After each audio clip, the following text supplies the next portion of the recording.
Era Día de las Madres. Mi yerno gritó frente a sus 12 nietos, con la voz pastosa por la cerveza y la arrogancia.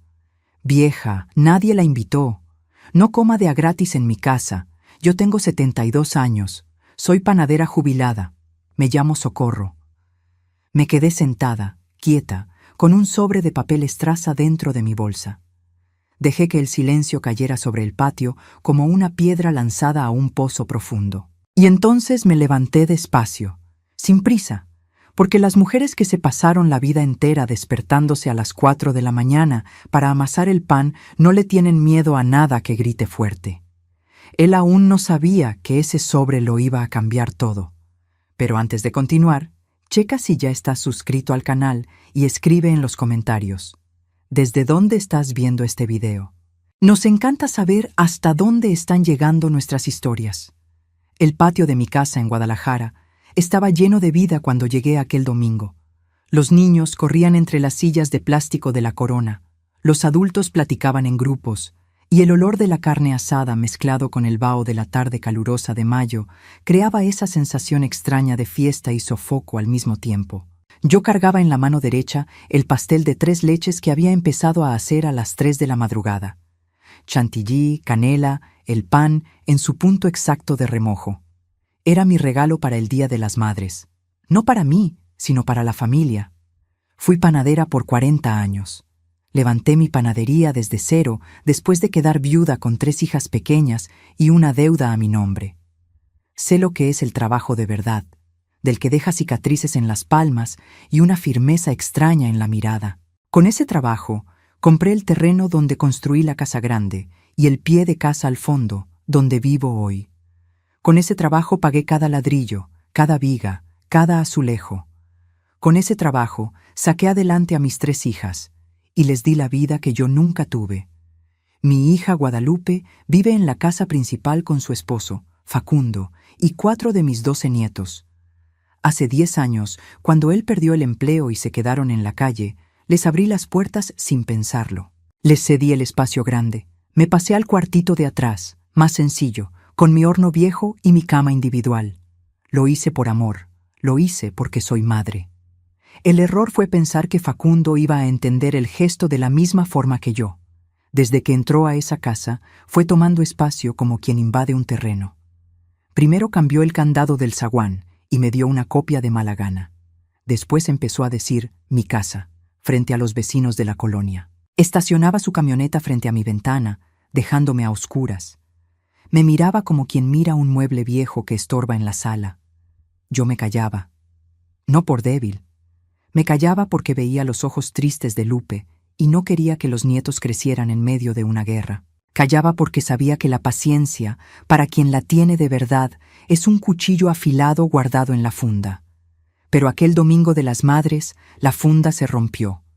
Llegué al patio, saludé a todos, dejé el pastel en la mesa y me fui a sentar en la silla de la cabecera. La misma silla de madera labrada que siempre ha sido mía, la que yo misma traje cuando el mundo todavía tenía sentido.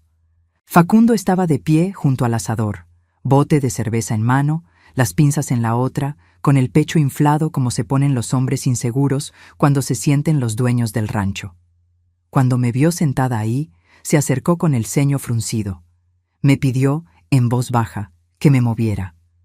Dijo que la cabecera era suya porque era el hombre de la casa y estaba haciendo la carne. Lo miré con la misma calma con la que veo la masa crecer en el horno, una calma que no se aprende, se conquista. Y le dije que estaba muy cómoda, gracias. Fue cuando explotó. Azotó las pinzas en el asador, se volteó hacia todo el patio y gritó con una voz gruesa y apestando a alcohol: «¡Vieja! Nadie la invitó. No coma de a gratis en mi casa». El silencio que cayó sobre ese patio fue de esos que pesan. Los niños dejaron de correr. Los tenedores se quedaron a mitad del camino. El único sonido que quedó fue el chirrido de la grasa cayendo en las brasas. Mi hija Lupe bajó la cabeza, encogió los hombros como si le hubieran dado una bofetada.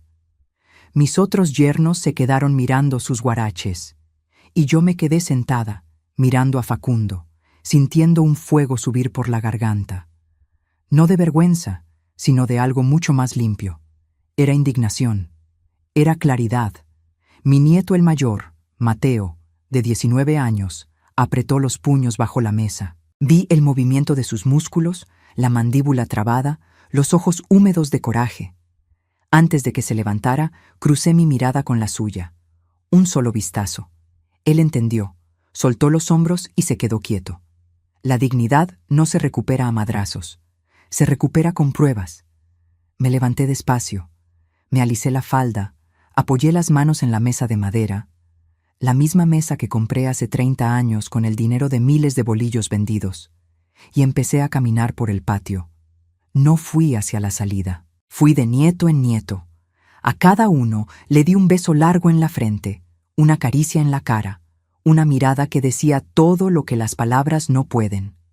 Los más chiquitos me abrazaron de la cintura, confundidos por el ambiente, pero consolados por el olor a vainilla que siempre traigo pegado en la ropa. Cuando terminé de besar al último, fui por mi bolsa de mandado bordada con flores, una que yo misma hice, resistente y sencilla como yo, y saqué un sobre de papel estraza cerrado con un cordel. Caminé hacia Facundo. La distancia eran 5 pasos, 5 pasos que retumbaron en mi pecho como tambores de banda. Me acerqué a él con el sobre en la mano. El olor a cerveza y sudor me pegó en la cara mezclado con el humo del carbón. Lo miré de arriba abajo, sin odio, sin rencor, con la frialdad de quien está a punto de quitar un bicho del camino. Él agarró el sobre frunciendo el ceño. Su voz ya no tenía el volumen de antes. Había una duda pequeña, real, que empezó a morderle la arrogancia. «Ábrelo», le dije. No necesité más. La voz salió firme, clara, desde el fondo de 40 años de horno encendido a las 3 de la mañana. Desamarró el cordel con dedos torpes, sacó 3 hojas grapadas. Arriba, el sello de la notaría, la del licenciado Castañeda, un hombre de palabra que cuidó mis papeles con el mismo cuidado con que yo cuidaba mis conchas. La primera hoja era la escritura actualizada de la propiedad. Terreno, casa principal, cuartos traseros, patio y hasta el árbol de mango del centro. Todo registrado a nombre de Socorro, viuda, propietaria absoluta. Facundo siempre pensó, por su soberbia, que al mudarse aquí y pagar un par de recibos de luz ya tenía derechos sobre el lugar. Nunca se molestó en revisar. Nunca se preocupó porque pensó que yo era una vieja que no sabía de esas cosas. En la segunda hoja fue donde se le fue el color de la cara. Era una notificación formal de desalojo, redactada por el abogado, con mi firma abajo en letras redondas y firmes. 30 días para desocupar la casa, sacar sus tiliches y entregar las llaves. En caso de no hacerlo, orden judicial con apoyo de la policía estatal. Vi cómo se le movía la manzana de Adán. Vi el bote de cerveza resbalar de su mano y caer al piso con un ruido metálico, la espuma dorada bañándole los pies sin que él se moviera. Las manos que sostenían las pinzas como si fueran un cetro, ahora sostenían esos papeles con la fragilidad de quien agarra su propio fracaso. Parece que hubo una confusión con los invitados de hoy, dije, alzando la voz para que todos escucharan. Usted me dijo que yo comía de a gratis en su casa. El papel que tiene en las manos aclara de quién es el techo que lo cubre y el suelo que pisa. Y le aviso que el tiempo de vivir de a gratis en mi casa se acabó. No esperé respuesta. Di la vuelta, agarré mi bolsa, me la colgué al brazo y caminé por el pasillo hacia la calle. Dejé atrás la comida, el pastel de 3 leches, el olor de la carne. Dejé atrás 10 años de aguantar desplantes disfrazados de gratitud. Cuando el zaguán de metal se cerró tras de mí y el sol de la tarde me pegó en la cara, sentí una ligereza que no sentía hace décadas. Cada paso en la banqueta, rota, era un paso de regreso a mí misma. Caminé unas cuadras hasta el Parque Central y entré a una cafetería pequeña llamada El Grano de Oro. El olor a café recién tostado siempre me calma los nervios. Me senté junto a la ventana, pedí un café de olla bien cargado y un vaso de agua. Cuando el mesero, con esa voz de lástima que usan para los viejitos, me sugirió un té de manzanilla para los nervios, lo miré a los ojos con una sonrisa y le pedí exactamente lo que quería. Parpadeó 2 veces y fue por él. Mientras esperaba, saqué mi libreta de pasta negra. No era un diario, era mi libro de cuentas. Páginas llenas de columnas azules impecables, con manchas de extracto de vainilla en las orillas. Ahí estaban mis ahorros, mis inversiones, el dinero que recibí cuando vendí la maquinaria de la panadería. Facundo siempre creyó que yo vivía de la pura pensión del bienestar y de las migajas que él me daba para los gastos. Jamás preguntó qué había hecho con décadas de trabajo. Jamás preguntó por qué me veía como un mueble más. Ese fue el error de su vida. Pasé el dedo por las columnas, le di un trago al café caliente y empecé a planear los siguientes 30 días con la precisión de quien hornea 100 piezas de pan. Cada paso tenía una hora. No habría gritos. No habría pleitos en el patio. Solo acciones concretas, limpias y silenciosas, como la levadura que trabaja la masa sin que nadie la vea. Me desperté a las 4 de la mañana el lunes. El reloj interno de panadera nunca se descompone. En la oscuridad de mi cuarto, preparé mi café en la estufa, me senté con mi libreta y revisé el plan. A las 7 en punto estaba frente a la ferretería de Don Chente, un hombre que me conoce de toda la vida. Compré un cerrojo de acero pesado y una caja de tornillos largos. Me ofreció mandar a un muchacho a instalarlo. Le agradecí con una sonrisa y le dije que mis manos todavía sabían usar el desarmador. Regresé a mi cuarto y pasé una hora taladrando la madera y fijando el cerrojo. El clic metálico de la tranca al cerrar fue mi primera declaración de independencia. Nadie iba a entrar a mi espacio sin permiso. A las 9 tomé el camión al centro. En las oficinas de la compañía de cable e internet, mientras la señorita me miraba con esa paciencia exagerada, presenté mi INE, puse voz firme y pedí la cancelación inmediata de todos los paquetes de canales de fútbol y el internet de alta velocidad de la casa principal. Firmé, guardé mi comprobante y salí de ahí. En la CFE fue un poco más tardado, pero ser la dueña absoluta me abrió las puertas. Pedí una reducción técnica de la carga del medidor de la casa grande. El empleado me explicó, acomodándose los lentes, que con esa reducción, si alguien prendía el aire acondicionado y la regadera eléctrica al mismo tiempo, los fusibles no iban a aguantar. Le agradecí la explicación y firmé. Era exactamente la trampa que quería poner. Volví a la casa por la tarde. El sol ya caía y el patio estaba callado. Los nietos en la escuela, Lupe en el mandado, y Facundo seguramente en el billar de la esquina fingiendo que buscaba chamba. Me encerré en mi cuarto, eché el cerrojo de acero y me senté junto a la ventana con mis moldes de hojalata para limpiarlos. Moldes viejos, de estrella, redondos. Les pasé el trapo despacio, sacándoles brillo mientras esperaba que se hiciera de noche. A las 6 escuché el motor ruidoso de la camioneta estacionándose de golpe. Zaguán abriéndose. Pasos pesados. Seguí limpiando un molde sin cambiar el ritmo de mi respiración. 10 minutos después, la casa entera tembló con los primeros gritos. Facundo había prendido la pantalla gigante que sacó a pagos en el Electra para ver las noticias y se encontró con una pantalla azul pidiendo código de servicio. Seguramente intentó conectar su celular al Wi-Fi y vio que la red ya no existía. No vino a reclamarme. El papel del desalojo todavía le quemaba la memoria y sabía que cualquier paso en falso me daba el derecho de llamar a la patrulla por acoso. Así que se desquitó con las cosas. Azotó una puerta, luego hubo silencio. Una hora después, el calor de la tarde en Guadalajara se puso insoportable y prendió el aire acondicionado del cuarto. Unos minutos después, fiel a su rutina de quien exige lujos que no paga, se metió a bañar con agua caliente. El interruptor saltó. La casa grande se quedó a oscuras de un solo golpe. Mi pequeño ventilador de aspas siguió girando. Mi radio de pilas siguió murmurando un bolero viejo de los Panchos. Sonreí sola en mi cuarto iluminado. La receta estaba saliendo tal como la planeé.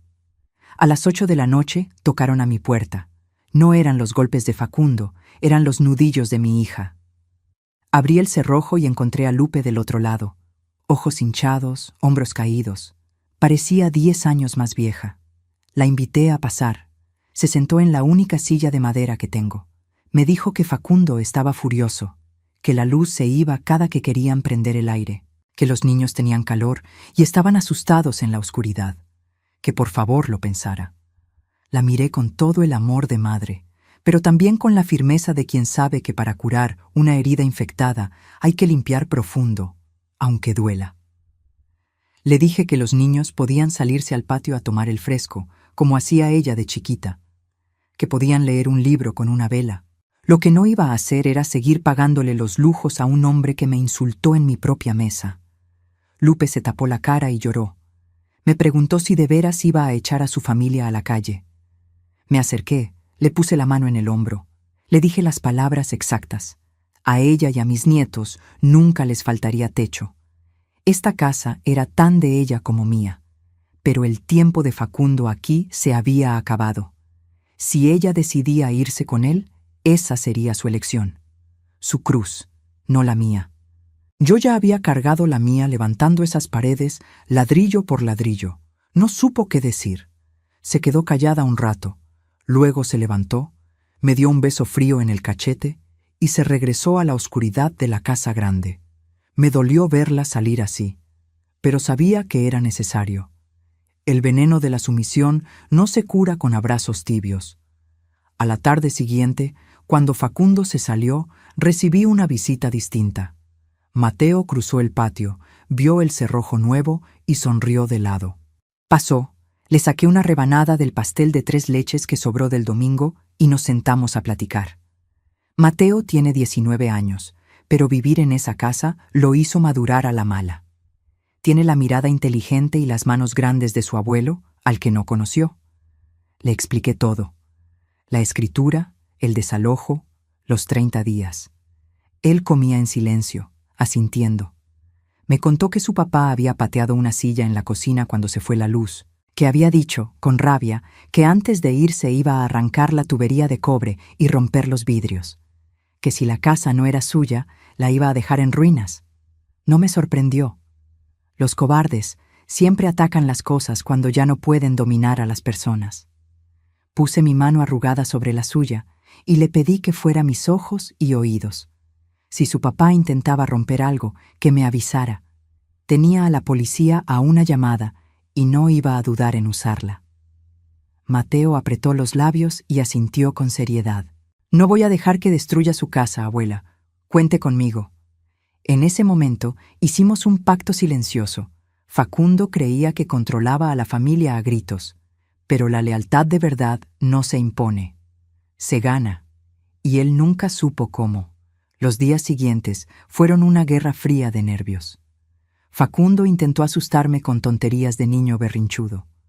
Una tarde estacionó la camioneta de reversa, pegadita a la puerta de mi cuarto, bloqueando mi salida. Esperaba que yo saliera a rogarle que moviera el mueble. En lugar de eso, abrí mi libreta negra, busqué el número de vialidad y llamé. Reporté un vehículo bloqueando una salida de emergencia en propiedad privada. A la mañana siguiente, un oficial le dejó una multa amarilla en el parabrisas. Facundo tuvo que mover la camioneta refunfuñando, sin mirarme. Otro sábado intentó sacarme de quicio prendiendo el estéreo de la troca a todo volumen, con la ventana abierta justo frente a mi ventana. Salí con calma, desenrollé la manguera verde y me puse a regar el árbol de mango, apuntando el chorro de modo que la brisa llevara una lluvia constante directo al interior de su camioneta. Salió brincando del asiento mojado para cerrar el vidrio y apagar el ruido. Yo seguí regando las raíces, tarareando un bolero. Cada vez que prendía el aire con la regadera, la casa quedaba a oscuras.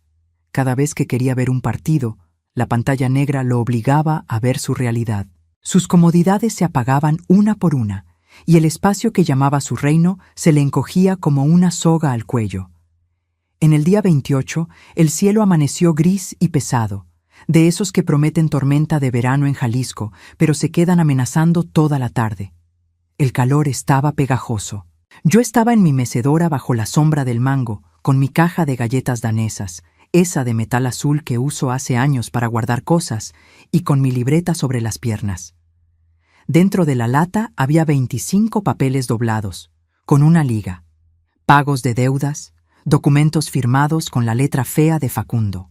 Durante 5 años, él le pidió dinero prestado a prestamistas del barrio, a la Caja Popular, hasta a los de las refacciones, todo para pagar apuestas, borracheras y la facha de un hombre que no podía sostener. Cuando los cobradores venían a tocar a mi puerta buscándolo, yo los recibía mientras él dormía la cruda. Negocié con ellos con ayuda del licenciado Castañeda. Pagué cada peso en efectivo con los ahorros de mi panadería.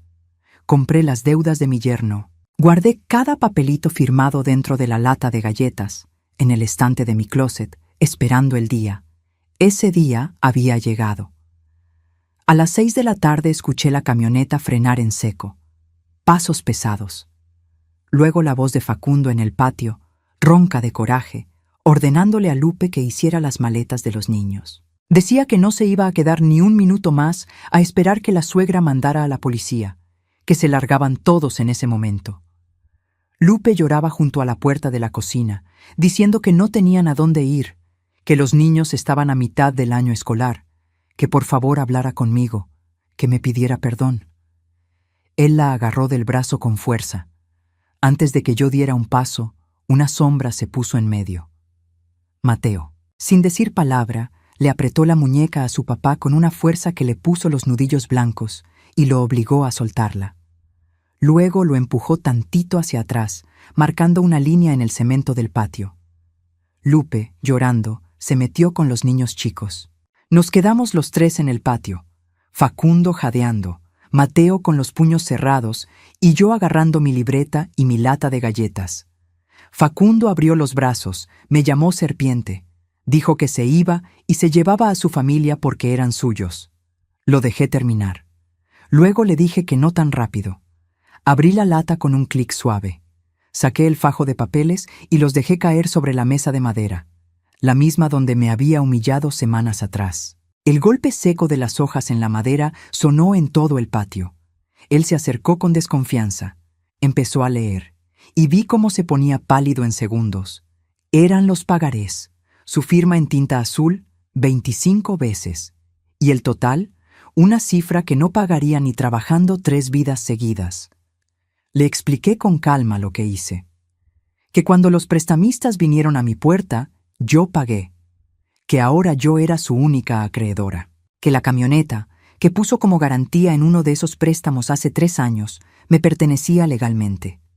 Facundo intentó hablar. Las palabras se le atoraron.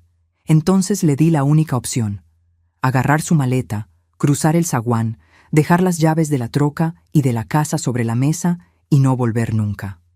A cambio, yo guardaba los papeles y no iba al juzgado a pedir el embargo de su sueldo inexistente, ni a demandarlo por fraude. La camioneta sería el pago por los 10 años de renta, agua y luz que consumió de a gratis bajo mi techo. El silencio fue absoluto, solo el zumbido de una mosca en el asador frío. Vi sus manos, las mismas que hace un rato jalonearon a mi hija, temblar mientras buscaba las llaves en el pantalón. El metal tintineó con un sonido agudo y derrotado. La llave de la troca, la llave de la casa principal, cayeron sobre la mesa de madera con el peso de una sentencia. Agarró su maleta del suelo. Empezó a arrastrar los pies por el pasillo como si le pesaran toneladas. Cuando llegó al zaguán, lo abrió, salió a la banqueta y lo cerró tras de sí. El golpe del metal cerrándose fue el punto final para una década de cobardía. En ese momento, el cielo gris por fin se rompió. Una lluvia gruesa, fría y torrencial empezó a caer sobre el patio, lavando el piso rojo, empapando las hojas del mango, borrando cualquier rastro del calor que ese hombre había dejado. Mateo soltó un suspiro largo. Me miró, agarró las llaves y me las puso en la mano. Luego me abrazó con esa fuerza de muchacho joven que solo da la lealtad de verdad. Le di unas palmadas fuertes en la espalda. Se acabó, hijo. La tormenta está allá afuera ahora, no aquí adentro. Entramos a la casa principal. Las cortinas estaban cerradas, la luz apagada por la reducción que yo puse. Lupe estaba sentada en el sofá abrazando a la más chiquita, los otros 2 en la alfombra con ojos de susto. Me senté a su lado. Le quité un pelo mojado de la frente. Ya se fue, Lupe. Dejó las llaves. No va a volver. Me miró con una mezcla de miedo y alivio. Luego se soltó a llorar en mi hombro, con una fuerza que le sacudía todo el pecho. Lloró por los años que no fueron, por las humillaciones que se tragó, por el miedo a estar sola y la vergüenza de haberlo dejado pasar. La sostuve firme, dejando que la lluvia cayera afuera mientras ella se limpiaba por dentro. Solo le dije una cosa al oído: que llorara todo lo que necesitara ese día, pero que a partir de mañana, en esa casa no se derramaría ni una lágrima más por un hombre que no supiera el valor de las mujeres que tiene al lado. Y así fue. La transformación no fue magia, fue como el pan. Tomó su tiempo con el calor adecuado. A la mañana siguiente fui a la CFE y a la oficina del cable. Restablecí todo, pero a mi nombre y bajo mis reglas. Reuní a Lupe y a Mateo en la cocina y dejé claro que la casa funcionaría bajo el principio de la responsabilidad compartida. Lupe tenía miedo. No trabajaba desde hacía 15 años. No sabía cómo iba a mantener a los hijos sin la sombra de Facundo. Esa misma tarde fui a mi cuarto, saqué mi colección de moldes de hojalata y los llevé a la cocina de la casa grande. Los puse sobre la barra de granito, prendí el radio y le puse un delantal blanco. Arremángate, Lupe. El miedo no paga los recibos, el trabajo sí. Tienes mi sangre. Las mujeres de esta familia sabemos sacar dinero hasta del polvo de la harina.